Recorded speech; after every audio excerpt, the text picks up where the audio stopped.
First anniversary celebrate ചെയ്യാൻ നമ്മുടെ കൂടെ ഉണ്ട്. നമ്മളുടെ എന്ത് മാരേജ് ആയിരുന്നു? ലവ് മാരേജ് ആയിരുന്നോ അറേഞ്ച്ഡ് മാരേജ് ആയിരുന്നോ? ബേബി ശ്രിയാനെ നിങ്ങൾക്ക് ഇൻട്രൊഡ്യൂസ് ചെയ്യാൻ ഒരു സെപ്പറേഷൻ എന്നുള്ളത് നമുക്ക് ചിന്തിക്കാം. മെല്ലെ ഞാൻ ഇങ്ങോട്ട് സേലത്തോട്ട് റീലൊക്കേറ്റ് ചെയ്യാന്നുള്ള ഒരു തീരുമാനത്തിലേക്ക് എത്തി. ഞങ്ങൾക്ക് തന്നെ ആശ. അന്ന് ഞാൻ സേലത്തേക്ക് തിരിച്ചു പോരുകയാണ്, ഓൺ ദ വേ ആണ് കേട്ടോ നമ്മള് മീറ്റ് ചെയ്യണത്. ഞങ്ങൾ രണ്ടുപേരും മാത്രമേ കാറിൽ ഉണ്ടായിരുന്നുള്ളൂ. നമസ്കാരം, എല്ലാവർക്കും ചെന്താർമയുടെ പുതിയ വീഡിയോയിലോട്ട് സ്വാഗതം. അപ്പോൾ ഇന്നത്തെ വീഡിയോയിൽ ഞങ്ങളുടെ ബേബി ശ്രിയാനെ നിങ്ങൾക്ക് ഇൻട്രൊഡ്യൂസ് ചെയ്യാണ്. അപ്പോൾ ഇതാണ് ശ്രിയാൻ ബേബി. ഞങ്ങൾ യാനു എന്നാണ് വീട്ടിൽ വിളിക്കുക. അപ്പോൾ ഇന്നത്തെ വീഡിയോ എന്താണെന്ന് ചോദിച്ചു കഴിഞ്ഞാൽ, നമ്മളുടെ ഒഫീഷ്യൽ ജേണി തുടങ്ങിയിട്ട് 1 ഇയർ ആവുകയാണ് ഇന്ന്. അപ്പോൾ 1 ഇയർത്തെ ഒരു സ്റ്റോറി നിങ്ങളുമായിട്ട് ഷെയർ ചെയ്യാന്ന് വിചാരിച്ചു. അപ്പോൾ അവന് അധിക നേരം വീഡിയോയില് കുറച്ച് വിഷമൊക്കെ ആയി വരുന്നുണ്ട്. അപ്പൊ നമുക്ക് അവനെ അധിക നേരം വീഡിയോയിൽ ഇരുത്തുന്നില്ല. അപ്പൊ അവനെ ഒന്ന് ശാന്താക്കിയിട്ട് നമുക്ക് വീഡിയോ കണ്ടിന്യൂ ചെയ്യാം. നമ്മുടെ ബേബിക്ക് 1.5 months ആയിട്ടേ ഉള്ളൂ. അപ്പോൾ അവനെ ഒന്ന് കാമാക്കട്ടെ, എന്നിട്ട് നമുക്ക് വീഡിയോ കണ്ടിന്യൂ ചെയ്യാം.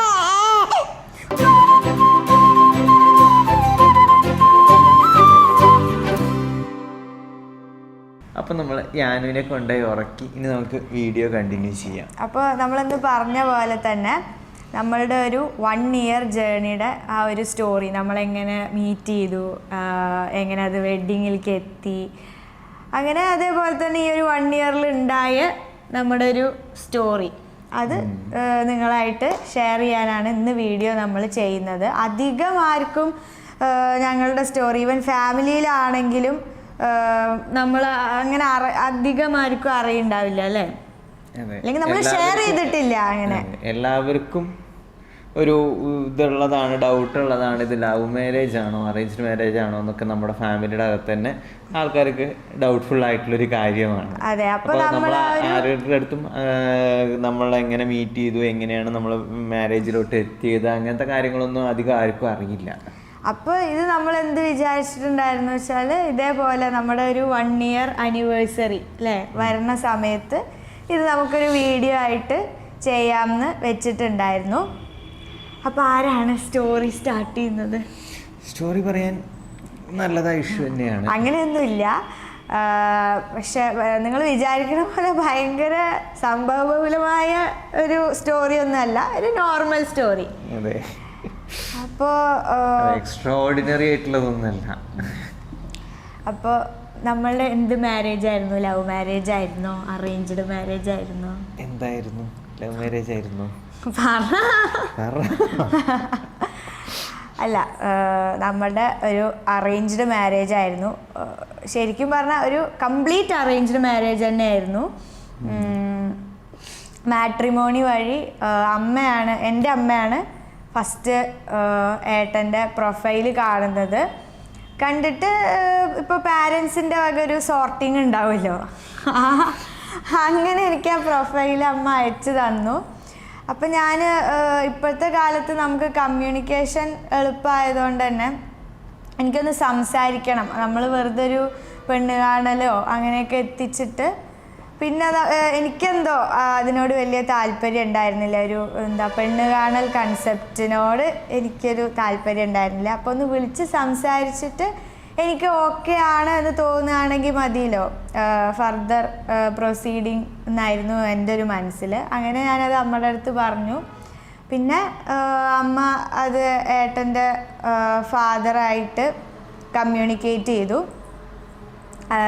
അങ്ങനെ പിന്നെന്താ നമ്മൾ സംസാരിച്ചു, നമ്മൾ ഫോൺ വിളിച്ച് സംസാരിച്ചു. സംസാരിച്ചതിന് ശേഷം 13th ഓഗസ്റ്റിനാണ് നമ്മൾ ഫസ്റ്റ് കോൾ ചെയ്യുന്നത്. അതുവരെ നമ്മൾ തമ്മിൽ ഒരു പരിചയമില്ല, കമ്മ്യൂണിക്കേഷൻ ഒന്നുമില്ല, ഈ ഒരു പ്രൊഫൈൽ കണ്ടത് മാത്രമേ ഉള്ളൂ. അപ്പോൾ അങ്ങനെ ഏട്ടൻ്റെ ഫാദർ വിളിച്ചിട്ട് ഇങ്ങനെ ഒരു സമയം പറഞ്ഞു, ഇന്ന സമയത്ത് വിളിക്കും ഏട്ടൻ നമ്മുടെ അടുത്ത് പറഞ്ഞു. അങ്ങനെ 13th ഓഗസ്റ്റ് കറക്റ്റ് 4 മണിക്കാണ് ഏട്ടൻ ഫസ്റ്റ് കോൾ ചെയ്യുന്നത്. ഷാർപ്പ് 4 മണിക്ക് വിളിച്ചു കേട്ടോ. അത് വേറെ കാര്യം. അപ്പോൾ അങ്ങനെ ഞങ്ങൾ സംസാരിച്ചു. എന്നിട്ട് എന്ത് തോന്നി ഫസ്റ്റ് സംസാരിച്ചപ്പോൾ? നല്ലൊരു സംസാരിക്കാനും ഇടപഴകാനും ഒക്കെ നല്ലൊരാളാണെന്ന് തോന്നി. നമുക്ക് രണ്ടുപേർക്കും അങ്ങോട്ടും ഇങ്ങോട്ടും കംഫർട്ടബിൾ ആയിട്ട് തോന്നി. ഇപ്പം നമുക്കുണ്ടാവില്ല ഒരാൾ കുറിച്ച് എങ്ങനെ ആയിരിക്കണം, എങ്ങനെ സംസാരിക്കണം, എങ്ങനെ ആയിരിക്കണം നമ്മളോടുള്ള അപ്രോച്ച് എന്നൊക്കെ ഓരോരുത്തർക്കും ഉണ്ടാവും. അതൊക്കെ ഡിഫറെൻ്റ് ആയിരിക്കും. അപ്പോൾ എനിക്ക് എൻ്റെ ആ ഒരു വേവ് ലെങ്ത്തിന് മാച്ച് ആവുമെന്ന് തോന്നി. അങ്ങനെ നമ്മൾ രണ്ടുപേരും വീട്ടിൽ നമുക്കൊന്ന് കാണാം എന്നുള്ളൊരു സ്റ്റേജിലേക്ക് എത്തി. അപ്പോഴും ഞങ്ങൾക്ക് രണ്ടുപേർക്കും ഈ പെണ്ണ് കാണലിനോട് വലിയ താല്പര്യം ഉണ്ടായിരുന്നില്ല. ഞങ്ങൾ രണ്ടാളും പറഞ്ഞിട്ടുള്ളൊരു കാര്യം അതായിരുന്നു, നമുക്കങ്ങനൊരു ചടങ്ങായിട്ടൊന്നും അല്ലേ, അതെ, ഒരു നോർമൽ നമ്മുടെ നാട്ടിലൊക്കെ കണ്ടുവരുന്ന ഒരു പെണ്ണ് കാണൽ എന്നുള്ള ഒരു രീതിയിലുള്ള ഒരു മീറ്റിംഗ് അല്ല ഞങ്ങൾ ഉദ്ദേശിച്ചത്. അപ്പം നമുക്ക് രണ്ടുപേർക്കും ഒന്ന് കാണുക, നേരിട്ട് സംസാരിക്കുക എന്നുള്ളത് മാത്രമായിരുന്നു. അപ്പോൾ നമ്മളതിന് വീട്ടിൽ വെച്ചിട്ടല്ല നമ്മൾ മീറ്റ് ചെയ്യണം, നമ്മൾ പുറത്ത് ഒരു പ്ലേസിൽ വെച്ചിട്ടാണ് ഞങ്ങൾ മീറ്റ് ചെയ്യാം എന്ന് തീരുമാനിച്ചത്. അപ്പോൾ അങ്ങനെ നമ്മൾ വീട്ടിൽ പറഞ്ഞു. അങ്ങനെ 15th ഓഗസ്റ്റിന് നമുക്ക് കാണാം എന്ന്, സ്വാതന്ത്ര്യദിനത്തിൻ്റെ അന്ന് കാണാമെന്ന് തീരുമാനിച്ചു. അന്ന് ഞാൻ ലീവിന് സേലത്തുനിന്ന് വന്ന ഒരു ടൈമായിരുന്നു. അതുകൊണ്ടാണ് ആ ഒരു ഡേറ്റ് നമ്മൾ ഫിക്സ് ചെയ്തത്. ഓഗസ്റ്റ് 15. അതിന് മുന്നേ ഞാൻ കുറച്ച് ലീവൊക്കെ എടുത്തിട്ട് നാട്ടിലുള്ളൊരു സമയമായിരുന്നു. അപ്പം അങ്ങനെ സ്വാതന്ത്ര്യദിനത്തിൻ്റെ അന്ന് നമ്മൾ മീറ്റ് ചെയ്യാമെന്ന് തീരുമാനിച്ചു. മീറ്റ് ചെയ്തു. അപ്പോൾ മീറ്റ് ചെയ്യുന്നത് ഞങ്ങളുടെ വീടിൻ്റെ അല്ല, ആക്ച്വലി ഏട്ടൻ്റെ വീട്ടിൽ നിന്ന് കുറച്ചേ ഉള്ളൂ അല്ലേ. അതെ, കുറച്ച് ദൂരമുള്ള ഒരു സ്ഥലത്ത് വെച്ചിട്ടാണ് നമ്മൾ. സ്ഥലം എന്താന്ന് പറ. റോഡ്. അതെ, എന്താ സ്ഥലം എന്ന് പറഞ്ഞു വെച്ചാ ഒരു സ്ഥലം നാഷണൽ ഹൈവേയില് ഉള്ളൊരു സ്പോട്ടിൽ വെച്ചിട്ടാണ് ഞങ്ങൾ. അത് ആക്ച്വലി എനിക്കൊരു അബദ്ധം പറ്റിയതാണ്. നമ്മൾ സേലത്തേക്ക് വരുന്നതൊക്കെ ട്രെയിനിലായതുകൊണ്ട് തന്നെ നമ്മൾ റെയിൽവേ സ്റ്റേഷനിലേക്ക് പോവും വരികയൊക്കെ ചെയ്യുമ്പോൾ ഓൺ ദ വേ നമുക്കൊരു ടീ സ്പോട്ട് ഉണ്ട്, കുറച്ച് ഗാർഡൻ അല്ലേ, എന്താ പറയുക, ഈ ചെടികളൊക്കെ വിൽക്കുന്ന ഒരു നഴ്സറി അല്ലേ, നഴ്സറി. അതിനോടനുബന്ധിച്ചിട്ട് ഒരു എന്താ പറയാ, ഒരു ചെറിയൊരു കോഫി ഷോപ്പ് പോലത്തെ ഒരു ഇതുണ്ട്. ചായക്കടയല്ല, ഒരു റെസ്റ്റോറന്റ് അങ്ങനത്തെ ഒരു കഫേ പോലെ ഒന്നും പറയാൻ പറ്റില്ല. അതെ, അങ്ങനെ ഒരു നമുക്ക് എന്തായാലും ഹാങ് ഔട്ട് ചെയ്യാൻ പറ്റിയൊരു പ്ലേസ് ആണ്. പിന്നെ അധികം എന്താ പറയാ, ഒരുപാട് ആയിട്ടുള്ള ഒരു പ്ലേസ് അല്ല. അപ്പൊ അതാവുമ്പോ നമുക്ക് രണ്ടാൾക്കും സംസാരിക്കാനും മീറ്റ് ചെയ്യാനൊക്കെ കുറച്ചുകൂടി കംഫർട്ടബിൾ ആവുന്നുള്ള രീതിയിൽ ഞാനാണ് സജസ്റ്റ് ചെയ്തത്. പക്ഷെ അൺഫോർച്ചുനേറ്റ്ലി അവിടെ NH-ന്റെ പണി നടക്കുക മാത്രമല്ല, ഓഗസ്റ്റ് 15th ആയിരുന്നു, അതുകൊണ്ട് ഷോപ്പ് ഒഴിവായിരുന്നു. അതേപോലെ തന്നെ അവിടെ ഭയങ്കര പൊടിപടലം എന്ന് പറയാം അല്ലേ, NH-ന്റെ പണി നടക്കൊണ്ട് അങ്ങനെയായിരുന്നു. അപ്പം എന്തായാലും അവിടെ എത്തി. അന്ന് ഞാൻ സേലത്തേക്ക് തിരിച്ചു പോരുകയാണ്, ഓൺ ദ വേ ആണ് കേട്ടോ നമ്മൾ മീറ്റ് ചെയ്യണത്. അപ്പോൾ NH-ന്റെ സൈഡിലേട്ടൻ കാറ് നിർത്തിയിട്ടുണ്ടായിരുന്നു. അപ്പോഴും ഞാൻ ആളെ കാണുന്നില്ല. അപ്പോൾ അച്ഛൻ പറഞ്ഞു ഇങ്ങനെ കാറിന്ന് കാണാൻ പറ്റുന്നുണ്ടായിരുന്നു. അപ്പോൾ ഞാൻ അങ്ങനെ നോക്കിയപ്പോൾ സൈഡ് വ്യൂ മാത്രം, കൂളിംഗ് ഉണ്ടായിരുന്നോ കാർ ഇതിന്? ഓക്കെ, സൈഡ് വ്യൂ മാത്രം എനിക്കിങ്ങനെ കാണാം. അപ്പോൾ അതിൻ്റെ ഉള്ളിൽ ഇങ്ങനെ കൂളിംഗ് ഗ്ലാസ് ഒക്കെ ഇട്ടിട്ട് ഒരാൾ ഇരിക്കുന്നുണ്ട്. അപ്പോൾ ഞങ്ങളിങ്ങനെ വന്നുകൊണ്ടിരിക്കുകയല്ലേ, അപ്പോൾ എനിക്ക് അങ്ങനെ വ്യക്തമായിട്ട് കാണില്ല. ഒരു പാസ് ചെയ്ത സമയത്ത് ഒന്ന് കണ്ട ഒരു വിഷ്വലാണ് ഞാൻ പറയണത്. അങ്ങനെ കണ്ടു. എന്നിട്ട് ഇനി ഏട്ടൻ പറ. എന്നിട്ട് ഞങ്ങൾ ഐഷു വന്നു. ഞങ്ങള് മീറ്റ് ചെയ്തു. ഫസ്റ്റ് ടൈം മീറ്റ് ചെയ്തു. ഞങ്ങൾ നേരിട്ടൊരു ഫസ്റ്റ് ടൈം അപ്പോഴാണ് കാണുന്നത്. അവിടെ റോട്ടിൽ വെച്ചിട്ടാണ് കാണുന്നത്. NH പണി നടന്നുകൊണ്ടിരിക്കുന്ന NHന്റെ സൈഡിൽ വെച്ചിട്ടാണ് ഞങ്ങൾ ഫസ്റ്റ് മീറ്റ് ചെയ്തത്. നമ്മളുടെ ആ ഒരു മീറ്റിംഗ് ശരിക്കും പറയാം മീറ്റിംഗ് പ്ലേസിൽ വെച്ചിട്ട് കുറച്ച് ഫോട്ടോ നമ്മൾ റീക്രിയേറ്റ് ചെയ്ത പോലെ നമ്മുടെ പ്രീ എൻഗേജ്മെന്റ് ഷൂട്ടിന്റെ സമയത്ത് നമ്മൾ എടുത്തിട്ടുണ്ടായിരുന്നു. അത് ഞാനിതിൽ അറ്റാച്ച് ചെയ്യാം കേട്ടോ. അപ്പോൾ ആ കാണുമ്പോൾ നിങ്ങൾക്കൊരു കണ്ടിന്യൂറ്റി കിട്ടും. അപ്പോൾ അത് നമ്മൾ അന്ന് എടുത്ത ഫോട്ടോ അല്ല, നമ്മൾ അന്ന് ഒരു ഫോട്ടോസും എടുത്തിട്ടില്ല. അതെ, നമ്മുടെ ഫസ്റ്റ് മീറ്റിങ്ങിന്റെ മെമ്മറി എന്നുള്ള രീതിയിൽ ഫോട്ടോസ് ഒന്നും ഇല്ലാത്തതുകൊണ്ടാണ് ശരിക്കും നമ്മൾ റീക്രിയേറ്റ് ചെയ്തിട്ട് അങ്ങനെ കുറച്ച് പിക്സും വീഡിയോസൊക്കെ എടുത്തത്. അങ്ങനെ ഞങ്ങൾ അതെ. അതിനുശേഷം അവിടെ നിന്ന് നമ്മൾ സംസാരിക്കുന്നതൊക്കെ ആക്ച്വലി ഏട്ടൻ്റെ കാറെന്ന് ഇപ്പം പറയാൻ പറ്റില്ല കേട്ടോ. ഞങ്ങളുടെ കാറിൽ വെച്ചിട്ടാണ് നമ്മൾ ഫസ്റ്റ് സംസാരിക്കുന്നത്. നമ്മുടെ ഒരു ശരിക്കും പറഞ്ഞാൽ ഫുൾ ജേർണിയിൽ ആ ഒരു കാർ ഉണ്ടായിട്ടുണ്ട് അല്ലേ? എല്ലാ ഞങ്ങളുടെ എല്ലാ കാര്യങ്ങളിലും എല്ലാ ഇമ്പോർട്ടൻറ്റ് ടൈംസിലും എല്ലാ നമ്മുടെ എല്ലാം കണ്ടിട്ടുള്ള ഒരു വ്യക്തി പോലെയാണ് ശരിക്കും ആ ഒരു കാറ്. അപ്പം ഇവിടെ തൊട്ടടുത്തൊരു അമ്പലമുണ്ട്. അതിൽ എല്ലാ മണിക്കൂർ കൂടുമ്പോഴും ഇങ്ങനെ ഒരു പാട്ടും ടൈമും ഡേറ്റും ഒക്കെ പറയും. അതാണ് കേൾക്കുന്നത്. അത് കഴിഞ്ഞിട്ട് നമുക്ക് വീഡിയോ കണ്ടിന്യൂ ചെയ്യാം. അപ്പം നമ്മൾ പറഞ്ഞ പോലെ നമ്മുടെ കാറും ഒരു വ്യക്തിയെ പോലെ നമ്മുടെ കംപ്ലീറ്റ് ജേർണിയിൽ നമ്മുടെ കൂടെ തന്നെ ഉണ്ടായിട്ടുണ്ട്. അങ്ങനെ നമ്മൾ ആ ഒരു കാറിൽ ഇരുന്നിട്ടാണ് നമ്മൾ ശരിക്കും പറഞ്ഞാൽ ഒരു 1 ഹവറോളം നമ്മൾ സംസാരിച്ചിട്ടുണ്ടാവില്ല. എനിക്കാണെങ്കിൽ ട്രെയിന് ഒരു 7 മണിക്കൊക്കെയാണ്. അപ്പം ഞങ്ങൾക്ക് സംസാരിക്കണമെങ്കിൽ നമ്മൾ ഈ കഫേ പ്രതീക്ഷിച്ചിട്ടാണല്ലോ നമ്മൾ വരുന്നത്. അപ്പോൾ അതില്ലാത്തതുകൊണ്ട് ഞങ്ങൾ കാറിലിരുന്നിട്ട് സംസാരിച്ചു. എന്നിട്ട് ഏകദേശം ഒരു 1 ഹവറോളം നമ്മൾ സംസാരിച്ചിട്ടുണ്ടാവും. എന്താ സംസാരിച്ചത് ചോദിച്ചു കഴിഞ്ഞാൽ ഇപ്പോൾ സത്യം പറഞ്ഞാൽ അങ്ങനെയൊന്നും ഓർമ്മയില്ല. ആ ഒരു നമ്മൾ ഫസ്റ്റ് ടൈം മീറ്റ് ചെയ്യണതിൻ്റെ ടെൻഷൻ ഉണ്ടായിരുന്നോ? ടെൻഷനൊന്നും ഉണ്ടായിരുന്നില്ല. എനിക്ക് കുറച്ച് ടെൻഷൻ എന്ന് പറയാൻ പറ്റില്ല, എന്താ പറയുക,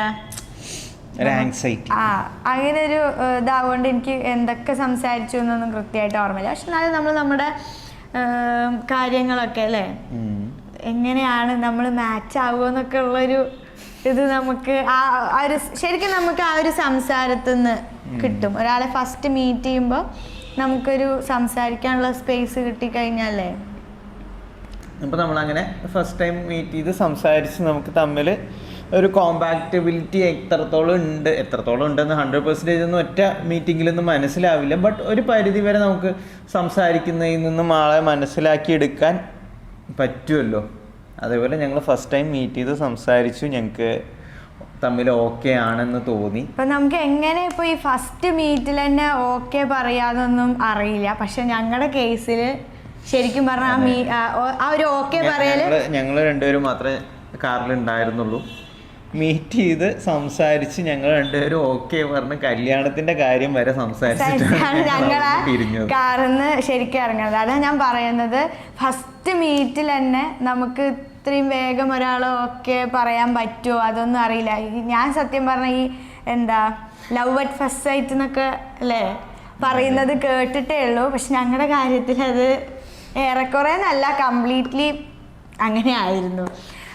മാട്രിമോണി വഴി പ്രേമിച്ച 2 വ്യക്തികൾ എന്ന് വേണമെങ്കിൽ പറയാം, അങ്ങനെയും പറയാം. അപ്പോൾ ഞങ്ങൾ സത്യം പറഞ്ഞാൽ ഞങ്ങളുടെ ഒരു ഓക്കെ പറയലിനൊന്നും പിന്നെ പാരൻസിനെ ഇൻവോൾവ് ചെയ്യിച്ചിട്ടില്ല. നമ്മൾ ആ സംസാരിക്കൽ കഴിഞ്ഞു, ഓക്കെ ആണോ എന്താണ് ഫർദർ എന്നുള്ളത് ഞാനാണ് ഏട്ടൻ്റെ അടുത്ത് ചോദിക്കുന്നത്. അപ്പോൾ അങ്ങനെ ഏട്ടൻ തിരിച്ചെന്ത് പറഞ്ഞു, ഐശുവിന് ഓക്കെ ആണ് എന്നുണ്ടെങ്കിൽ, എനിക്ക് കംപ്ലീറ്റ്ലി ഓക്കെ ആണെന്നുണ്ടെങ്കിൽ വീട്ടിൽ പ്രൊസീഡ് ചെയ്യാൻ നമുക്ക് പറയാം. അങ്ങനെയാണ്, അതാണ് നമ്മുടെ ശരിക്കും ഫൈനൽ കോൺവെർസേഷൻ അല്ലേ. അങ്ങനെ നമ്മൾ ശരിക്കും അതൊക്കെ പറഞ്ഞ് ഞാൻ സേലത്തോട്ട് പോരുകയാണ്. ശരിക്കും ആ ടൈമിലാണ് നമുക്ക് എന്താ പറയുക ഭയങ്കര ഒരു വിഷമം അല്ലേ. ആ ഒരു 1 അവർ സംസാരിച്ചിരുന്ന ഒരാളെ നമ്മൾ അന്നാണ് മീറ്റ് ചെയ്യുന്നത്.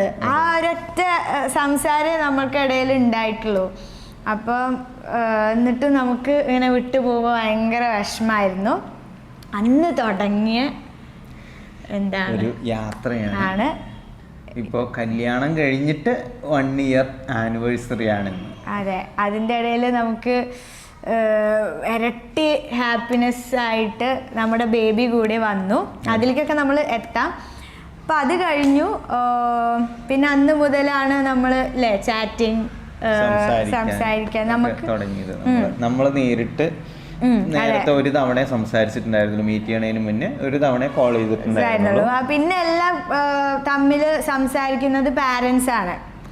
ശരിക്കും ഓഗസ്റ്റ് 15th തൊട്ടിട്ടാണ് നമ്മൾ നമ്മുടെ ആ ഒരു ജേണി അല്ലേ. പിന്നീട് സത്യം പറഞ്ഞാൽ അധികം പാരൻസിന്റെ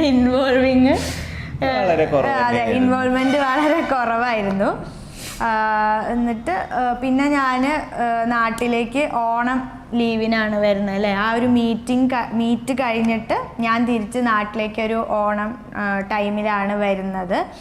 ആ സമയത്ത് നമുക്ക് ഫാമിലി എല്ലാവരെയും അറിയിച്ചിട്ട് ഒരു എന്താ പറയാ, ഫാമിലി എല്ലാവരും അല്ല, നമ്മള് വളരെ ക്ലോസ് ആയിട്ടുള്ള എല്ലാവരെയും ഒന്ന് പറഞ്ഞ് ഇങ്ങനെ നമുക്കൊരു ഫാമിലി മീറ്റപ്പ് പോലെ നടത്താം എന്ന് തീരുമാനിച്ചു. അങ്ങനെ ഉത്രാടം ദിവസം തിരുവോണത്തിന് മുന്നേ ആയിട്ട് ഒരു ദിവസം ഫാമിലീസും അങ്ങോട്ടും ഇങ്ങോട്ടും മീറ്റ് ചെയ്തു. അതാണ് ശരിക്കും പറഞ്ഞ എന്താ പറയാ ഒരു പെണ്ണ് കാണൽ ചടങ്ങ്. ഐഷു എന്റെ പാരന്റ്സിനെ ആദ്യം നേരിട്ട് കാണുന്നത്. അതെ, ഏട്ടൻ കണ്ടിട്ടുണ്ട്. കാരണം അന്ന് മീറ്റ് ചെയ്യുമ്പോൾ അച്ഛനും അമ്മയും ഉണ്ടായിരുന്നു. അപ്പം അങ്ങനെ ഞാൻ ആദ്യമായിട്ട് ഏട്ടൻ്റെ ഫാമിലിയെ കണ്ടു. അപ്പം ഞങ്ങളുടെ എന്തായാലും ആഗ്രഹം പോലെ തന്നെ ഒരു പെണ്ണ് കാണലില്ലാതെ അല്ലേ, പെണ്ണ് കാണൽ ഫ്രീ ആയിട്ട് നമ്മുടെ ആ ഒരു ഇത് പോയി. അതെനിക്ക് ഭയങ്കര ഒരു ആഗ്രഹമായിരുന്നു. അങ്ങനെ എന്താ പറയുക, അത് മോശമായിട്ടുള്ളൊരു കാര്യമാണെന്നല്ല, പക്ഷെ എനിക്കെന്തോ അങ്ങനെ ഒരു പെണ്ണ് ആയിരുന്നു. അങ്ങനെ പിന്നെ നമ്മളുടെ ഫാസ്റ്റായിട്ട് ഓരോ കാര്യങ്ങളല്ലേ. പിന്നെ അധികം നമ്മള് കല്യാണത്തിലേക്ക് ടൈം അധികം ഒന്നും എടുത്തിട്ടില്ല. ശരിക്കും പറഞ്ഞാൽ നമുക്ക് ഒരുപാട് എന്താ പറയാ, അങ്ങനെ എന്താ ഇപ്പൊ അതിന് പറയാ, ഞങ്ങള് ഓഗസ്റ്റില് ഫസ്റ്റ് ടൈം മീറ്റ് ചെയ്തു. ഓഗസ്റ്റ് എൻഡ് സെപ്റ്റംബർ ഫസ്റ്റില് തന്നെ നമ്മൾ ഫാമിലി മീറ്റിംഗ് ചെയ്തു. പിന്നെ ഒക്ടോബറിൽ നമ്മുടെ എൻഗേജ്മെന്റ്. നമുക്ക് അങ്ങനെ ഫ്രീ ബേർഡ്സ് ആയിട്ട് നടക്കാൻ അല്ലേ ഒരുപാട് സമയമൊന്നും കിട്ടില്ല, പക്ഷെ കിട്ടിയ സമയം നന്നായിട്ട് നമ്മള് അതെ എൻജോയ് ചെയ്തിട്ടുണ്ട്. ആ ഒരു ടൈം നമ്മള് നല്ലൊരു മെമ്മറീസ് നമുക്ക് ഉണ്ടായിട്ടുണ്ട് ആ ഒരു ടൈമില്. എന്നിട്ട് നമ്മൾ ഒക്ടോബർ 22 നമ്മളുടെ എൻഗേജ്മെന്റ് ഫിക്സ് ചെയ്തു. അതെ, ഒക്ടോബർ 22 എൻഗേജ്മെന്റ് നമ്മൾ ഫിക്സ് ചെയ്തു. പിന്നെ അതിന്റെ പ്രിപ്പറേഷൻസ് ആയിരുന്നു. അത് ശരിക്കും ഓർഗനൈസ് ചെയ്യാൻ, അതെ, അത് നമ്മളൊരു വീഡിയോയില് ഫംഗ്ഷൻസും പരിപാടികളൊക്കെ ഓർഗനൈസ് ചെയ്യാനും ഡിസൈൻ ചെയ്യാനും എനിക്ക് ഭയങ്കര ഇഷ്ടമാണ്. അത് നമ്മള് ഏട്ടന്റെ ചാനലില് നമ്മളുടെ ഒരു Q&A അല്ല, യുവർമി എന്ന് പറഞ്ഞിട്ടുള്ളൊരു വീഡിയോയില് നമ്മളതൊക്കെ അതെ പറഞ്ഞിട്ടുണ്ടായിരുന്നു. അപ്പം അങ്ങനെ പിന്നെ എനിക്ക് നമ്മുടെ എൻഗേജ്മെൻറ്റിൻ്റെ പ്രിപ്പറേഷനെ കുറിച്ചിട്ടുള്ള തോട്ടുകളും അതെങ്ങനെ വേണം, അങ്ങനെ ആവണം, ഇങ്ങനെ വേണം എന്നൊക്കെ ഉള്ള ഓരോ സ്റ്റേജ് ഡെക്കറേഷൻ, അവിടെ പരിപാടികൾ എന്തൊക്കെ വേണം, അതേപോലെ ഞങ്ങളുടെ രണ്ടുപേരുടെയും കോസ്റ്റ്യൂംസ് എല്ലാം പ്ലാനിങ്ങും ഡിസ്കഷൻസും ഒക്കെ ആയിരുന്നു. പിന്നെ കുറച്ച് ദിവസം അതിൻ്റെ ചിന്തയിലായിരുന്നു. അതെ അതെ, അതേപോലെ തന്നെ പിന്നെ നമുക്ക് അതിൻ്റെ ഇടയിൽ ഞാൻ പറഞ്ഞിട്ടുണ്ടായിരുന്നു പ്രീ എൻഗേജ്മെന്റ് ഷൂട്ട് ഉണ്ടായിരുന്നു. അത് നമ്മൾ ആക്ച്വലി ആവശ്യപ്പെട്ട് ചെയ്തതാണ്. ഈ ഒരു ഒരു വെഡിങ് ഫോട്ടോഗ്രാഫി ടീംസ് ഒന്നും അങ്ങനെ ചെയ്ത് കണ്ടിട്ടില്ല പ്രീ എൻഗേജ്മെന്റ് ഷൂട്ടായിട്ടൊന്നും. അത് നമ്മൾക്ക് വേണമെന്ന് തോന്നി നമ്മൾ ആയിട്ട് ചെയ്തതാണ്. അത് നമ്മൾ എവിടെ വെച്ചിട്ടായിരുന്നു, നമ്മളുടെ അടുത്ത് തന്നെ പാലക്കാടുള്ളവർക്കൊക്കെ എല്ലാവർക്കും അറിയുണ്ടായിരിക്കും. തെക്കേ മലമ്പുഴ എന്ന് പറയും. കവ എന്ന് പറയുമ്പോഴാണ് കൂടുതൽ അറിയാം, പക്ഷെ അതല്ല, തെക്കേ മലമ്പുഴ എന്നാണ് അതിന് എലിവാൽ ഫോറസ്റ്റ് റേഞ്ചിലേക്ക് പോകുന്നൊരു വഴിയാണ്. മലമ്പുഴ ഡാമിന്റെ കാച്ച്മെന്റ് ഏരിയയാണ്. അപ്പോൾ അവിടെ വെച്ചിട്ടായിരുന്നു നമ്മുടെ ഒരു പ്രീ എൻഗേജ്മെന്റ് ഷൂട്ടും. പിന്നെ നമ്മൾ പറഞ്ഞ പോലെ തന്നെ മീറ്റിംഗ് പ്ലേസിൽ വെച്ചിട്ട് നമ്മൾ ഫസ്റ്റ് മീറ്റ് ചെയ്തത് റീക്രിയേറ്റും ചെയ്തു. അതെ, അത് കഴിഞ്ഞ് പിന്നെ നമ്മളുടെ എൻഗേജ്മെൻറ്റ് പർച്ചേസുകളൊക്കെ ആയിട്ട് കുറേ ദിവസം അങ്ങനെ പോയി. അങ്ങനെ പിന്നെ നമ്മളുടെ ശരിക്കും ഫ്രണ്ട്സും കസിൻസും ഫാമിലിയൊക്കെ കൂടിയിട്ട് ഞങ്ങൾ ശരിക്കും ആഗ്രഹിച്ച പോലെ, അല്ലെങ്കിൽ നമ്മൾ ഇമാജിൻ ചെയ്ത പോലെ തന്നെ വളരെ നീറ്റ് ആൻഡ് ക്രിസ്പായിട്ട് നടന്നൊരു ഫങ്ഷനായിരുന്നു എൻഗേജ്മെൻറ്റ് ഫങ്ഷൻ എന്ന് പറയുന്നത്.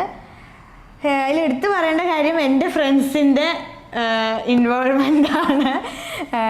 കാരണം എന്താ വെച്ചാൽ ഇപ്പോൾ എല്ലാവർക്കും അറിയാം, ഞാൻ ആ ടൈമിൽ പഠിച്ചുകൊണ്ടിരിക്കണ ഒരു ടൈമായിരുന്നു നമ്മുടെ എൻഗേജ്മെൻറ്റ് ടൈം എന്ന് പറയുന്നത്. അപ്പം അതുകൊണ്ട് തന്നെ നമുക്ക് കൂടുതലല്ലേ, നമ്മൾ പഠിച്ചുകൊണ്ടിരിക്കുന്ന ടൈമിൽ നമ്മുടെ ഫ്രണ്ട്സും ആയിട്ടുള്ളൊരു ബോണ്ടിങ് എന്ന് പറയുന്നത് ശരിക്കും ഡിഫറെൻ്റാണ്. നമ്മളൊരു വർക്കിലേക്കൊക്കെ കയറി കഴിയുമ്പോൾ നമുക്ക് അതിൻ്റേതായിട്ടുള്ള നമ്മൾ ബിസി ആവും, ഓരോരുത്തരും ഓരോ അവരവരുടേതായ പ്രൊഫഷണലും ലൈഫിലുമായിട്ട് ബിസി ആയി പോകും നമ്മൾ പഠിത്തമൊക്കെ കഴിയുമ്പോൾ. ഐഷു അപ്പോൾ പഠിച്ചുകൊണ്ടിരിക്കുന്ന ടൈം തന്നെയായിരുന്നു, ഫൈനൽ ഇയർ പഠിച്ചുകൊണ്ടിരിക്കുകയായിരുന്നു. അപ്പോൾ അങ്ങനെ എല്ലാവരും ഫ്രണ്ട്സൊക്കെ വന്ന് അടിപൊളിയായി. പിന്നെ അതേപോലെ തന്നെ കസിൻസ് എല്ലാവരും എന്താ പറയുക കട്ടയ്ക്ക് കൂടെ ഉണ്ടായിരുന്നു. അത് പിന്നെ എപ്പോഴും അങ്ങനെയാണ്. എൻ്റെ ചാനലിൽ എല്ലാവർക്കും കണ്ടാൽ അറിയുണ്ടാവും, ഒട്ടുമിക്കതും നമ്മൾ കസിൻസ് ഓറിയൻറ്റഡ് ആയിട്ടായിരുന്നു ഇനീഷ്യൽ വീഡിയോസൊക്കെ. ഇപ്പം ഞങ്ങൾ ആക്ച്വലി മാരേജ് കഴിഞ്ഞതിന് ശേഷം പിന്നെ നമ്മളാണല്ലോ കൂടുതലുള്ളത്, അതുകൊണ്ടാണ്. പിന്നെ എല്ലാവരും ഓരോ അവരുടേതായിട്ടുള്ള ലൈഫിൽ ഇൻവോൾവ് ആവുന്നല്ല, എല്ലാവരും ഓരോ വഴിക്കാണ്. അപ്പോൾ അതുകൊണ്ടാണ് ഇനിയിപ്പോൾ നമ്മൾ എപ്പോഴെങ്കിലുമൊക്കെ അല്ലേ എല്ലാവരുമായിട്ട് ഒരു വ്ളോഗ് ചെയ്യുന്നതായിരിക്കും. അപ്പോൾ അങ്ങനെ നമ്മുടെ എൻഗേജ്മെൻ്റൊക്കെ അടിപൊളിയായിട്ട് കഴിഞ്ഞു. പിന്നെയും നമുക്ക് ആക്ച്വലി റെസ്റ്റ് എടുക്കാനൊരു സമയം ഉണ്ടായിരുന്നില്ല. എൻഗേജ്മെൻറ്റ് കഴിഞ്ഞ് ഒക്ടോബറിൽ കഴിയണു, ഡിസംബർ 15 നമ്മളുടെ വെഡ്ഡിങ് ഡേറ്റ്. അതെ, വെഡ്ഡിങ് ഡേറ്റ് ഫിക്സ് ചെയ്തത്. അപ്പോൾ നമുക്ക് പിന്നെ ആ ഒരു 1.5 മന്ത് അപ്രോക്സിമേറ്റ്ലി ആ ഒരു ടൈമാണ് വെഡ്ഡിങ് പ്രിപ്പറേഷന് കിട്ടിയിട്ടുള്ളൂ. അപ്പോൾ പിന്നെ എന്താ ആ ഒരു ടൈം ഫുള്ള് നമ്മൾ അതിൻ്റെ അല്ലേ പുറകെ ആയിരുന്നു. നമ്മൾ വെഡ്ഡിങ് സാരി പർച്ചേസിങ്, ഗോൾഡ് എടുക്കൽ, അങ്ങനെയൊക്കെ ആയിട്ട് നമ്മൾ ആ ഒരു മന്തിൻ്റെ ഉള്ളിലെല്ലാം സെറ്റ് ചെയ്തു. അതേപോലെ എൻ്റെ ഒരു ഭയങ്കര ഒരു ഡ്രീമായിരുന്നു. ഇപ്പോൾ നമ്മൾ ആളേതാണെന്ന് നമുക്ക് മുന്നേ അറിയില്ലല്ലോ, പക്ഷെ വെഡ്ഡിങ് ഗുരുവായൂർ വെച്ചിട്ട് വേണം എന്നുള്ളത് എൻ്റെ ഒരു ആഗ്രഹമായിരുന്നു. പക്ഷെ അത് ഞാൻ ആദ്യം തന്നെ അല്ലേ നമ്മുടെ ഫസ്റ്റ് മീറ്റിൽ തന്നെ ഞാൻ പറഞ്ഞിട്ടുണ്ടായിരുന്നു, കല്യാണം കഴിക്കുകയാണെന്നുണ്ടെങ്കിൽ കഴിക്കില്ല എന്നറിയില്ല, കാരണം നമ്മൾ ഓക്കെ ആണോ എന്നൊന്നും ചോദിക്കണതിൻ്റെ മുന്നെയാണ് ഞാനിത് പറയണത്. എനിക്ക് കല്യാണം ഗുരുവായൂർ വെച്ചിട്ട് നടത്തണം എന്ന് ആഗ്രഹമുണ്ടെന്ന്. അപ്പോൾ ഏട്ടന് ഒബ്ജക്ഷനൊന്നും പറഞ്ഞില്ല. അതേപോലെ തന്നെ നമ്മളുടെ വെഡ്ഡിങ് ഗുരുവായൂർ വെച്ചിട്ടാണ്. എനിക്ക് ഞാൻ ഗുരുവായൂർ പോകുമ്പോൾ ഭയങ്കര റഷിൽ എന്തൊക്കെയാണ് കല്യാണം നടക്കണം കണ്ടിട്ടുള്ളത്. അപ്പോൾ എനിക്ക് അതിനോട് വലിയൊരു അട്രാക്ഷൻ ഇല്ലാത്തൊരു കാര്യമായിരുന്നു. ഐഷുവിന് ഇഷ്ടമുള്ളത് കൊണ്ട് മാത്രം നമ്മൾ അവിടെ വെച്ചിട്ട് താലികെട്ടും കല്യാണം നടത്താമെന്ന് വെച്ചത്. അതെ അതെ, എനിക്ക് എൻ്റെ ഒരു കല്യാണം എന്നുള്ള കൺസെപ്റ്റ് ഇപ്പം നമ്മൾ ചിന്തിക്കാൻ തുടങ്ങിയ കാലം മുതലേ ഉള്ളതാണ്, എനിക്ക് കല്യാണം ഗുരുവായൂർ വെച്ച് നടത്തണം എന്നുള്ളത്. അപ്പോൾ അതേപോലെ തന്നെ ആ ആഗ്രഹം ശരിക്കും നല്ല പെർഫെക്റ്റ് ആയിട്ട് സാധിച്ചു. അങ്ങനെ പറയാൻ കാരണം എന്താണെന്ന് വെച്ചാൽ നമ്മുടെ കല്യാണം അന്നത്തെ ദിവസത്തെ ഫസ്റ്റ് കല്യാണമായിരുന്നു. ആ ഒരു ദിവസം നടന്ന കല്യാണങ്ങളിലെ ഫസ്റ്റ് കല്യാണമായിരുന്നു നമ്മളുടെ. അത് മാത്രല്ല ഒരു റഷും, അതെ, ഒരു തിരക്കും ഉണ്ടായിരുന്നില്ല. ഞങ്ങളും ഞങ്ങളുടെ ഫാമിലി മാത്രമേ ആ ഒരു പരിസരത്ത്. അപ്പൊ നമ്മുടെ ഫോട്ടോഗ്രാഫേഴ്സിനും എല്ലാവർക്കും വളരെ റിലാക്സ്ഡ് ആയിട്ട് ഫോട്ടോസ് എടുക്കാനും, അതേപോലെ തന്നെ ഫോട്ടോ ഷൂട്ട് കഴിഞ്ഞ് ഞങ്ങള് മറ്റേ കല്യാണ മണ്ഡപത്തിൽ കയറി, മണ്ഡപത്തിൽ കയറി അതിന്റെ ചുറ്റും ഒന്നും ആൾക്കാരുണ്ടായിരുന്നില്ല. ഞങ്ങളുടെ ഫാമിലിയും ഫോട്ടോഗ്രാഫേഴ്സും ഞങ്ങളും മാത്രമേ ഉണ്ടായിരുന്നുള്ളൂ. അതെ, അത് കഴിഞ്ഞിട്ടാണെങ്കിലും നമുക്ക് ഒരുപാട് ഫാമിലി ആയിട്ടുള്ള ഫോട്ടോസും ഇതൊക്കെ എടുക്കാനും ഒക്കെ നല്ല പീസ്ഫുൾ ആയിരുന്നു. ശരിക്കും നമ്മൾ കാണുന്ന ഗുരുവായൂരിലെ ഒരു റഷില് അല്ലാണ്ട് ഭയങ്കര റിലാക്സ്ഡ് ആയിട്ട് മനസ്സിന് സമാധാനപരമായിട്ട് നമ്മളുടെ ആ ഒരു ഫംഗ്ഷൻ നടന്നു. അത് ശരിക്കും ഞങ്ങൾ രണ്ടാളും ഭയങ്കര ഹാപ്പിയാണ് കേട്ടോ, ആ ഒരു വെഡ്ഡിങ് അങ്ങനെ നടന്നതിൽ. അത് കഴിഞ്ഞ് നമ്മുടെ താലികെട്ട് മാത്രമാണ് ആക്ച്വലി ഗുരുവായൂർ ഉണ്ടായത്. അതാ ഞാൻ പറഞ്ഞത്, ഞാൻ ഓരോ ഇതിൻ്റെയും പിക്സ് അല്ലേ നമ്മൾ അറ്റാച്ച് ചെയ്യുക, അപ്പോൾ നിങ്ങൾക്കത് കുറച്ചും കൂടി വ്യക്തമായിട്ട് മനസ്സിലാവും.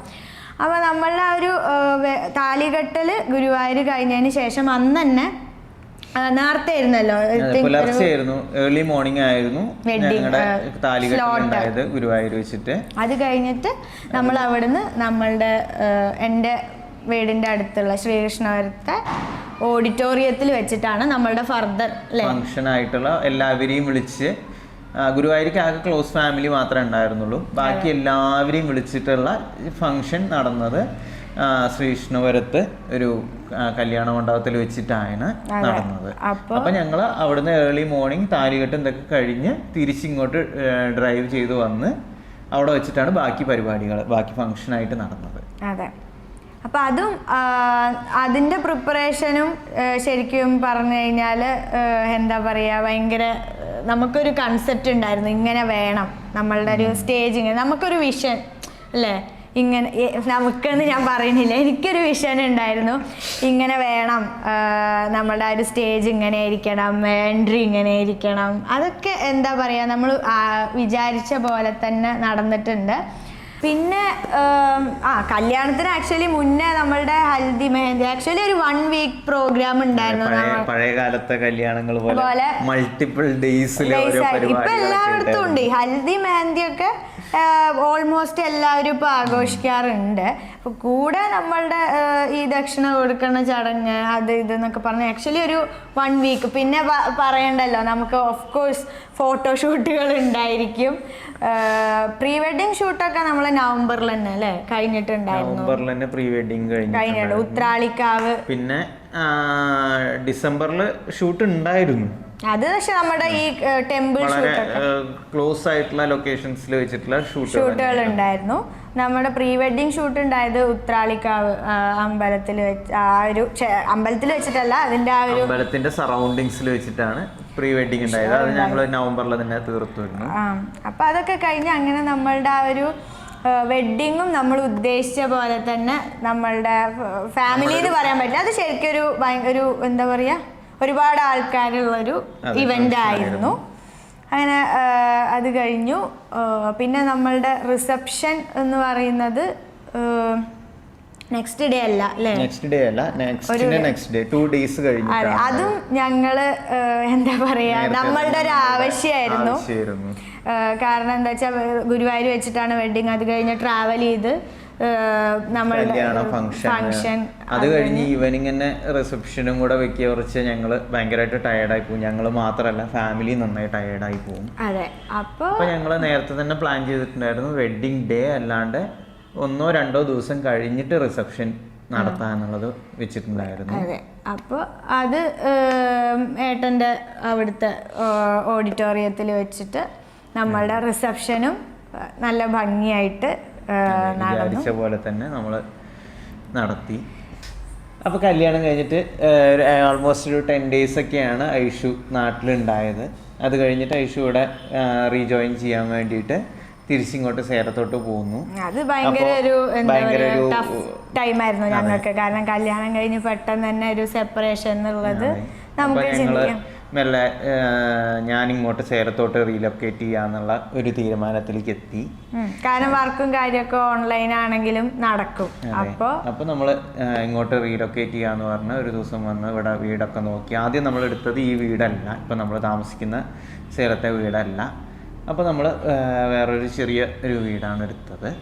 അപ്പോൾ അത് നമുക്ക് ഒരു ബിഗിനിങ് എന്നുള്ള രീതിയിൽ നമ്മൾ ആ ഒരു വീട്ടിൽ നമുക്ക് ഭയങ്കര സ്ട്രഗിൾ തന്നെ ആയിരുന്നു. അതെ അതെ. അത് കഴിഞ്ഞ് പിന്നെ നമ്മൾ പിന്നെ പ്രഗ്നൻസി ഒക്കെ അറിഞ്ഞപ്പോൾ നമുക്ക് അത് പോരാ, ആ വീട് പോരാ.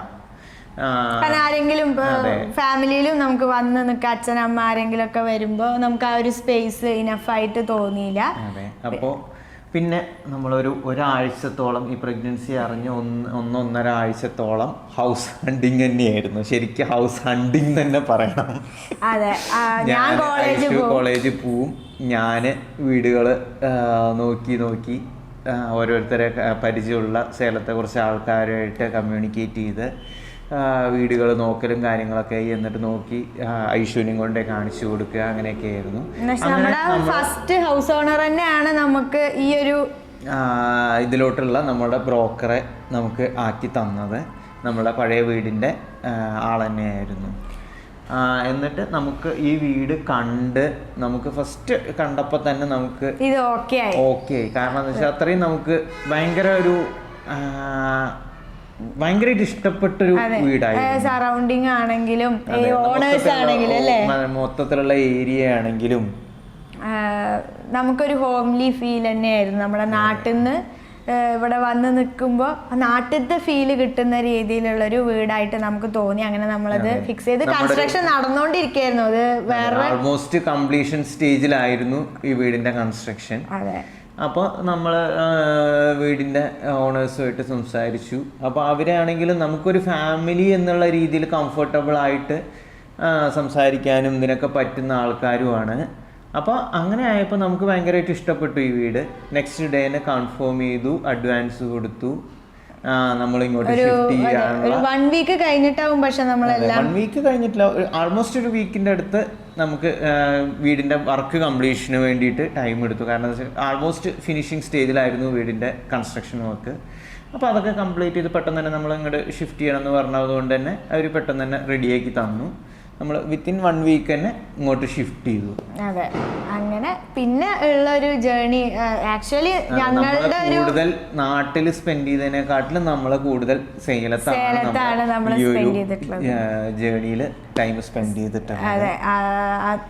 അതുകൊണ്ട് തന്നെ നമുക്ക് സേലം എന്ന് പറഞ്ഞാൽ ഭയങ്കര സ്പെഷ്യലുമാണ്. അതുകൊണ്ടാണ് കേട്ടോ സ്പെഷ്യൽ. ഇപ്പൊ ഞാൻ 4.5 വർഷം ഓഫ് കോഴ്സ് ഉണ്ട്, നമുക്ക് നമ്മുടെ ഫ്രണ്ട്സ് ആയിട്ടുള്ള മെമ്മറീസ് ഒക്കെ ഉണ്ടെങ്കിലും സേലം ഭയങ്കര സ്പെഷ്യൽ ആവുന്നത് സ്ഥലത്ത് ശേഷമാണ്. കാരണം ഹോസ്റ്റൽ ലൈഫ് എത്രയായാലും നമുക്ക് ഭയങ്കര തന്നെയാണ്, നമുക്ക് അത്ര രസകരമായിരിക്കില്ലല്ലോ. പക്ഷെ ഞാൻ അങ്ങനെ ഒരുപാട് ഹോസ്റ്റലിലാണെങ്കിലും സ്ട്രഗിൾ ചെയ്യേണ്ടിയൊന്നും വന്നിട്ടില്ല. ഞാനും എൻ്റെ ഫ്രണ്ടും കൂടി ഹോസ്റ്റൽ എന്ന് പറയാൻ പറ്റില്ല, പുറത്തൊരു വീടെടുത്തിട്ടായിരുന്നു. ബട്ട് അത് വേറൊരു വൈബ്. ബട്ട് ഒരു ഫാമിലി ആയിട്ട് ഞങ്ങൾ രണ്ടാളും മാത്രം ഒരു ലൈഫ് സ്റ്റാർട്ട് ചെയ്ത് സേലത്ത് വന്നതിന് ശേഷമാണ് എനിക്ക് ശരിക്കും സേലം ഭയങ്കര സ്പെഷ്യൽ ആവാൻ തുടങ്ങിയത്. അങ്ങനെ ആ ഒരു അല്ലേ, അതെ, അങ്ങനെയാണ് നമ്മൾ ഈ വീട്ടിലേക്ക് എത്തിയത്. അതെ. അപ്പൊ നമ്മളുടെ പ്രഗ്നൻസി ജേർണി കംപ്ലീറ്റ് ഈ ഒരു ആൾമോസ്റ്റ് ഒരു 9 മന്ത്സോളം ഇവിടെ ഇടയ്ക്കൊരു കുറച്ച് ഇടയിൽ ഗ്യാപ്പ് കിട്ടുമ്പോൾ ഒഴിവ് കിട്ടുമ്പോഴൊക്കെ നമ്മൾ നാട്ടിൽ പോവും, തിരിച്ചു വരും. പക്ഷെ ആൾമോസ്റ്റ് ഒരു 9 മന്ത്സോളം നമ്മൾ 9th മന്ത് ആയപ്പോൾ പിന്നെ എനിക്ക് എന്താ വെച്ചാൽ എനിക്ക് ലീവ് എടുക്കണം എന്നായി. കാരണം ഫിസിക്കലി എനിക്ക് ഒട്ടും വയ്യാന്നുള്ളൊരു സ്റ്റേജിലായപ്പോഴാണ് ഞാൻ അങ്ങനെ വയ്യായല്ല, ബട്ട് ടയേർഡ് ആവുന്നുണ്ട് ഫീല് വന്നു തുടങ്ങി ഐഷുവിന്. അപ്പൊ നമ്മൾ എൻജോയ് ചെയ്യാൻ പറ്റണില്ല, കൂടുതൽ അതിന് ബോഡി ടയറിങ് ആക്കാനും ഇതിനൊന്നും നിന്നില്ല. നമ്മൾ ലീവ് എടുത്തു, നാട്ടിലേക്ക് പോയി. അങ്ങനെയാണ് പിന്നെ നമ്മൾ അതിനൊരു സേലത്തു നിന്നൊരു ബ്രേക്ക് എടുത്തു. ആൾമോസ്റ്റ് നമ്മൾ 9th മന്ത് ആയപ്പോൾ ഇവിടുന്ന് പോയി. അവനൊരു 1.5 മന്ത്സ് ആയപ്പോൾ തന്നെ നമ്മൾ ഇങ്ങോട്ട് തിരിച്ചെത്തി. ആൾമോസ്റ്റ് ഒരു 2.5 മന്ത്സ് ആണ് നമ്മൾ നാട്ടിൽ ഉണ്ടായിട്ടുള്ളത് ഇവിടുന്ന് പോയതിന് ശേഷം. അപ്പോൾ നമ്മുടെ പ്രഗ്നൻസി എന്ന് പറയുന്നത് നമുക്ക് ആക്ച്വലി ഒരു വാലന്റൈൻസ് ഡേ സർപ്രൈസ് ആയിരുന്നു. കാരണം വാലന്റൈൻസ് ഡേയുടെ അന്നാണ് നമ്മൾ നമ്മുടെ ഹോസ്പിറ്റലിൽ പോയി. ഞങ്ങൾ നേരത്തെ ടെസ്റ്റ് ചെയ്തെങ്കിലും വാലന്റൈൻസ് ഡേ ദിവസമാണ് ഹോസ്പിറ്റലിൽ പോയി ചെക്കപ്പും കാര്യങ്ങളൊക്കെ ചെയ്ത് നമ്മൾ ആ ഒരു പ്രഗ്നൻസി കൺഫേം ചെയ്യുന്നത്. അപ്പം ശരിക്കും നമ്മൾ വാലന്റൈൻസ് ഡേക്ക് സൂപ്പർ ഹാപ്പി ആയിരുന്നു അല്ലേ. അപ്പോൾ അങ്ങനെ പിന്നെ പറഞ്ഞത് മൊത്തം നമ്മളുടെ ആ ഒരു പ്രഗ്നൻസി ജേർണി പോലെയായിരുന്നു. അതിൻ്റെ ഇടയിൽ എൻ്റെ എക്സാം കഴിഞ്ഞു, ഫൈനൽ ഇയർ എക്സാം കഴിഞ്ഞു, അത് സർജൻസി ജോയിൻ ചെയ്തു. പിന്നെ അത് കഴിഞ്ഞപ്പോഴേക്കും ഓൾമോസ്റ്റ് ലീവ് എടുക്കാൻ ഉള്ള ഒരു ടൈമായി. ഞങ്ങള് ആൾമോസ്റ്റ് 9th മന്ത് വരെ ലീവ് എടുത്തിട്ടുണ്ടായിരുന്നില്ല. 9th മന്തൊക്കെ ആയപ്പോഴാണ് ലീവ് എടുത്തത്. അത് കഴിഞ്ഞു നമ്മളുടെ ഡെലിവറി. ഞാൻ എൻ്റെ ചാനലിൽ പറഞ്ഞിട്ടുണ്ട്, ഡെലിവറി സ്റ്റോറി. എൻ്റെ ചാനലാണല്ലോ അല്ലേ, സോറി കൺഫ്യൂഷൻ ആയതാണ് കേട്ടോ. എന്താ വെച്ചാൽ നമ്മൾ 2 പേരുടെ ചാനലിലും വീഡിയോസ് ചെയ്യുന്നത് കൊണ്ട് ഞാൻ പെട്ടെന്ന് ഏട്ടൻ്റെ ചാനലിലാണെന്നുള്ളൊരു ഇതിലായി പോയി. ഓക്കെ, നമ്മൾ ഈ ചാനലിൽ തന്നെ നമ്മുടെ ഡെലിവറി സ്റ്റോറി ഇട്ടിട്ടുണ്ടായിരുന്നു. ഇപ്പോൾ C-section ആയിരുന്നു. അത് നിങ്ങൾക്ക് അതിൽ കയറിയ ആ ഒരു എൻ്റെയർ അല്ലേ സ്റ്റോറി. പിന്നെ പ്രഗ്നൻസി ജേണിയെ കുറിച്ചൊന്നും നമുക്ക് എന്താ വെച്ചാൽ അത് നമ്മുടെ ഒരു പേഴ്സണൽ ആയിട്ടുള്ള ഒരു ജേണി, നമ്മൾക്ക് കുറേ മൊമെന്റ്സ്, അതെ, അതങ്ങനെ പ്രൈവറ്റ് ആയിട്ട് വെക്കാനാണ് ഞങ്ങൾക്കും താല്പര്യം. അത് കഴിഞ്ഞു. അപ്പം നമുക്ക് ശരിക്കും എന്താ നമ്മുടെ ഫസ്റ്റ് ആനിവേഴ്സറിയുടെ മുന്നേ തന്നെ ഫസ്റ്റ് ആനിവേഴ്സറി സെലിബ്രേറ്റ് ചെയ്യാൻ നമ്മുടെ ബേബി വന്നു. അത് ശരിക്കും ഞങ്ങൾ ശരിക്കും എക്സൈറ്റഡ് ആണ് അല്ലേ, ബേബിയുടെ കൂടെ ഫസ്റ്റ് ആനിവേഴ്സറി സെലിബ്രേറ്റ് ചെയ്യുക എന്ന് പറയുന്നത് ഇതാണ്. അതേപോലെ അവൻ്റെ 28 ഈ ഒരു 1 ഇയറിലാണ് നടക്കുന്നത്. 28 സെലിബ്രേഷൻ എല്ലാം അവനിപ്പോ ആൾമോസ്റ്റ് 2 months ആവുന്നു. അതെ, 2 months 16th-നാണ് അവന്. നാളെയാണ് അവന് 2 months ആവുന്നത്. ഞാൻ നേരത്തെ വീഡിയോയിൽ പറഞ്ഞു 1.5 months കഴിഞ്ഞു എന്നുള്ളത്. നാളെ 2 months തികയാണ്. അപ്പം അങ്ങനെ എന്താ പറയുക, ഭയങ്കര ഹാപ്പി ആയിട്ട് എല്ലാവർക്കും എപ്പോഴും ഹാപ്പിനെസ് ഒന്നല്ല കേട്ടോ. നമ്മൾ ഹാപ്പി എല്ലാ ഒരു നോർമൽ പേഴ്സന്റെ ലൈഫിലുള്ള പോലെ തന്നെ എല്ലാ അപ്സ് ആൻഡ് ഡൗൺസും നമുക്കുണ്ട്. അതേപോലെ തന്നെ വിഷമങ്ങളും ഒരു ഭയങ്കര സന്തോഷപൂർവമായ ഒരു 1 year നമ്മൾ കംപ്ലീറ്റ് ചെയ്തു. സക്സസ്ഫുള്ളി തന്നെ പറയാം. നമ്മൾ എന്താ പറയുക കംപ്ലീറ്റ് ചെയ്യാണ്. അപ്പം ആ ഒരു ഹാപ്പിനെസ്സിൻ്റെ ടൈമിൽ ഈ സ്റ്റോറി അല്ലെങ്കിൽ ഈ ഒരു 1 year സ്റ്റോറി നിങ്ങളുമായിട്ട് പറയാമെന്ന് ഞങ്ങൾ വിചാരിച്ചു. പിന്നെ നമ്മുടെ ഈ ഒരു ടൈം ലൈനിൽ വന്നിട്ടുള്ളത് ഒരു പ്രഗ്നൻസി ജേണിയാണ്. അത് നേരത്തെ ഐഷു പറഞ്ഞതുപോലെ അത് പ്രൈവറ്റ് ആക്കി വെക്കാനാണ് ഞങ്ങൾക്ക് കൂടുതൽ താല്പര്യം. ഞങ്ങളുടെ ആ ഒരു മൊമെന്റ്സ് ഒക്കെ ഞങ്ങൾക്ക് ഭയങ്കര സ്പെഷ്യൽ ആയിട്ടുള്ള ഒരു ടൈം തന്നെയാണ്. അപ്പോഴും പറഞ്ഞു കഴിഞ്ഞാൽ കൂടുതലും എന്താ പറയാ, ഞങ്ങൾ രണ്ടാളും തന്നെയാണ് ഉണ്ടായിട്ടുള്ളത് എന്ന് പറഞ്ഞാൽ പാരന്റ്സ് സപ്പോർട്ട് ചെയ്തിട്ടില്ല എന്നല്ല, നമുക്ക് എല്ലാ ഇതിനും പാരന്റ്സ് 2 വീട്ടിൽ നിന്നും വന്നും സപ്പോർട്ട് ചെയ്തിട്ടും എല്ലാ കാര്യത്തിനും കൂടെ ഉണ്ടായിട്ടുണ്ട്. പക്ഷെ എന്നാലും ആ ഒരു ജേണിയിൽ നമ്മൾ രണ്ടാളും തന്നെയാണ്. ഒറ്റയ്ക്കായിരുന്നു എന്നല്ല പറയണത്, പക്ഷെ ഞങ്ങൾ രണ്ടാളുമാണ് ശരിക്കും ഒരു ജേണി കൊണ്ടുപോയത് അല്ലേ.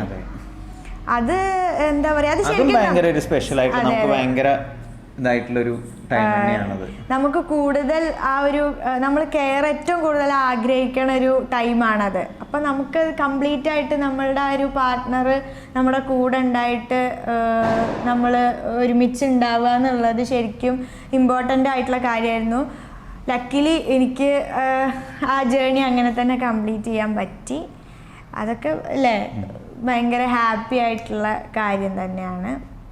പിന്നെ ഡെലിവറി സ്റ്റോറിയിൽ ഐഷു പറഞ്ഞിട്ടുണ്ട്. പിന്നെ അധികം ഇതൊന്നും ഉണ്ടായിട്ടില്ല. ഞങ്ങളിപ്പോൾ 1.5 months അവനായപ്പോൾ തന്നെ ഇങ്ങോട്ട് തിരിച്ച് സേലത്തോട്ട് വന്നു. ഇപ്പോൾ ഒരു ആൾമോസ്റ്റ് ഒരു 1/2 month ആയിട്ട് ഇവിടെ തന്നെയാണ്, സേലത്ത് തന്നെയാണ് നമ്മളുള്ളത്. അപ്പം ഇതാണ് നമ്മളുടെ ഒരു എന്താ പറയുക ഔട്ട്ലൈൻ അല്ലേ, 1 ഇയറിന്റെ ഒരു ഔട്ട്ലൈൻ.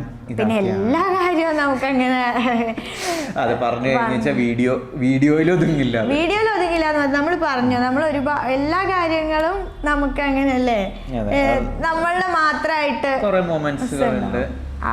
അതങ്ങനെ തന്നെ വെക്കുകയാണ് അതിൻ്റെ ഒരു ഭംഗി അല്ലേ. അപ്പോൾ അതേപോലെ 1 year എങ്ങനെ ഉണ്ടായിരുന്നു എന്ന് ചോദിച്ചു കഴിഞ്ഞു കഴിഞ്ഞാൽ ഹാപ്പിനെസ് എന്നുള്ളതല്ല. ഇപ്പം ഞാൻ നേരത്തെ പറഞ്ഞു എല്ലാവർക്കും എപ്പോഴും ഹാപ്പി ആയിട്ടൊന്നും ഇരിക്കാൻ പറ്റില്ല. പക്ഷെ നമുക്ക് നമ്മുടെ 1 year ജേണി എന്ന് പറയുന്നത് ശരിക്കും ഭയങ്കര ഒരുപാട് മൊമെൻറ്റ്സ് ക്രിയേറ്റ് ചെയ്തൊരു ജേണി ആയിരുന്നു അല്ലേ. വളരെ ഷോർട്ട് സ്പാനിൽ ഒരുപാട് മെമ്മറീസ് തന്നൊരു ജേണി ആയിരുന്നു ആക്ച്വലി ഈ 1 year ജേണി എന്ന് പറയുന്നത്. അപ്പം അത്രയൊക്കെ ഉള്ളൂ. അധികം പറഞ്ഞ് വീഡിയോ വെറുതെ നമ്മളൊന്നും വിട്ടുപോയിട്ടില്ല എന്നാണ് എനിക്ക് തോന്നുന്നത്. അതെ, അപ്പം ഇനി എന്തെങ്കിലും വിട്ടുപോയിട്ടുണ്ടെങ്കിൽ വേറെ ഏതെങ്കിലും വീഡിയോയിൽ നമ്മളെന്താ അതെ കൂട്ടിച്ചേർക്കാം. അപ്പോൾ ഹാപ്പി വെഡിങ് ആനിവേഴ്സറി. അപ്പൊ നമുക്കിനി ഒരുപാട് വെഡിങ് ആനിവേഴ്സറികൾ ആഘോഷിക്കാൻ അല്ലേ, ആഘോഷിക്കും നമ്മളിനി ഒരുപാട്. ഇതേപോലെ തന്നെ ഓരോ വർഷവും ഹാപ്പി ആയിട്ടുള്ള ആനിവേഴ്സറികൾ നമുക്ക് ഉണ്ടാവട്ടെ എന്ന് ഞങ്ങൾക്ക് തന്നെ ഞങ്ങൾ wish ചെയ്യുന്നു. വിഷ് ചെയ്യുന്നു. അപ്പൊ എന്തായാലും പുതിയൊരു വീഡിയോ ആയിട്ട് ഞങ്ങൾ പെട്ടെന്ന് തന്നെ വരുന്നതായിരിക്കും. Until next video. എല്ലാവർക്കും ബൈ ബൈ. ബൈ.